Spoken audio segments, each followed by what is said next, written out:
Elon Musk va racheter Twitter et récemment il a fait une call conférence avec les 7500 salariés de Twitter pour pouvoir répondre à leurs questions. Mais beaucoup d'entre eux sont maintenant très inquiets. Mais avant de commencer, eh bien, je vais prendre la question de l'un d'entre vous, Robbie.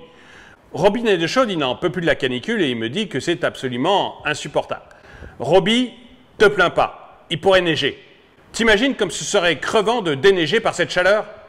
Vous-même, si vous avez des questions à me poser ou des remarques à faire, n'hésitez pas à le faire dans les commentaires. Bonjour et bienvenue dans cette nouvelle vidéo de Draw My Economy. Aujourd'hui, on va donc parler du rachat de Twitter par Elon Musk. Comme d'habitude, eh bien, si vous n'êtes pas abonné, je vous suggère de le faire et de cliquer sur la cloche pour être prévenu lorsque je sors une nouvelle vidéo. Sensa adore son boulot. Censure, elle travaille au département censure de Twitter. Et pour elle, c'est un véritable plaisir tous les jours de censurer tel ou tel tweet, voire même de pouvoir complètement fermer certains comptes. En fait, tous ceux qui ne sont pas woke ou tous ceux qui pensent mal, elle trouve que c'est normal de les sortir de Twitter. Bref, Sensa adore son métier. Seulement voilà, depuis qu'Elon Musk est sur le point de racheter Twitter, eh ben, elle est inquiète.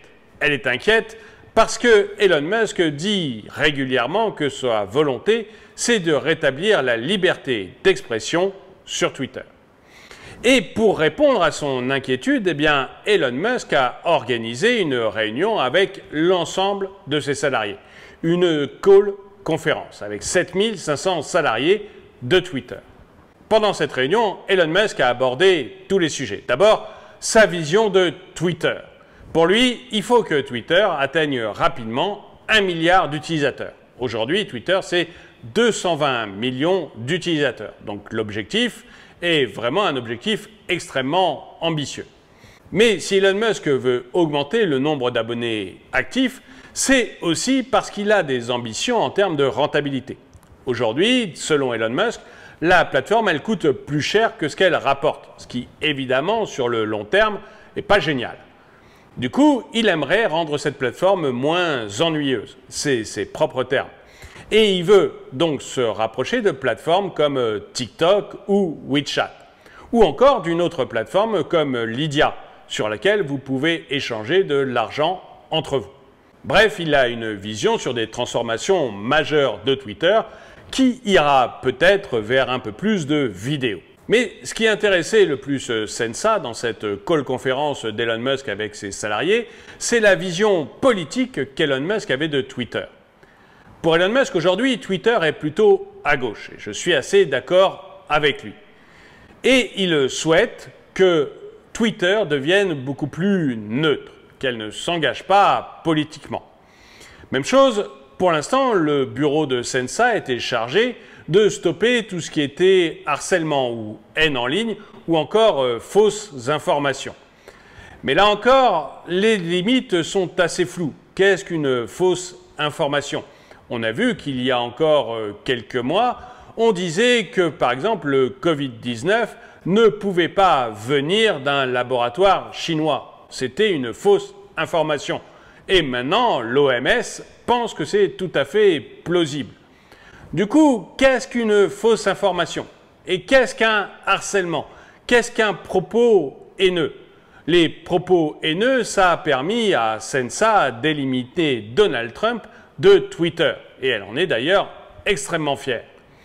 Mais en même temps, on voit que cette élimination de Donald Trump, eh ben, ça a tout simplement coupé la parole à un des candidats à la présidentielle des États-Unis et à un ancien président des États-Unis.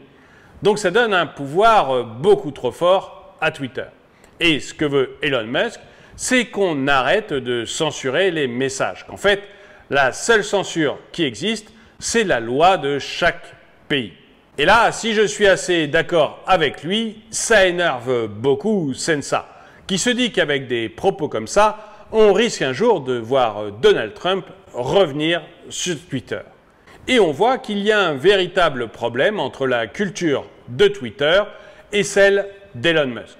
Et d'ailleurs, Elon Musk, il commence à avoir des problèmes avec plusieurs de ses salariés. Il les a sur Twitter, ses futurs salariés de Twitter. Si jamais il rachète la plateforme, parce qu'il est resté extrêmement flou là-dessus, Donc il a des problèmes avec ses peut-être futurs salariés de Twitter, mais on voit qu'il a aussi des problèmes avec les salariés de Tesla, depuis qu'il leur a demandé de venir faire au moins 40 heures par semaine en présentiel chez Tesla. En tout cas dans les bureaux d'études, puisque dans les usines, forcément, les gens sont en présentiel. Et il semble qu'il commence aussi à avoir des problèmes avec ses salariés de SpaceX, enfin avec une partie de ses salariés de SpaceX, qui ont décidé d'écrire une lettre contre lui pour lui demander d'arrêter de tweeter, parce qu'ils trouvent ça gênant. On ne sait pas si c'est l'ensemble des salariés de SpaceX, l'ensemble des salariés de Tesla ou l'ensemble des salariés de Twitter, ou si c'est juste des petits groupes un peu extrémistes, un peu fanatisés, et qui savent en tout cas énormément communiquer. Toujours est-il qu'il semble qu'Elon Musk ait quelques problèmes avec ces groupes.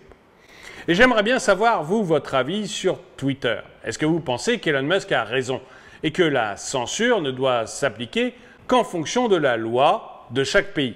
Ou est-ce que vous pensez que c'est une bonne chose que des salariés de Twitter puissent couper des comptes ou supprimer des messages parce qu'ils les jugent haineux ou qu'ils jugent que c'est des fausses informations? Dites-le moi dans les commentaires. Et avant de vous donner le dicton du jour, eh bien, j'aimerais vous conseiller d'aller voir cette vidéo de Top Tortue sur 4 fausses informations, 4 théories du complot qui en fait étaient exactes. Je vous mets un lien dans la description. Et le dicton du jour. Les ennuis, c'est un peu comme le papier hygiénique. On en tire un et il y en a plein qui viennent derrière. Merci d'avoir regardé cette vidéo, mettez-lui un pouce vers le haut, commentez-la, partagez-la. Merci à tous ceux qui soutiennent la chaîne et je vous dis à très bientôt.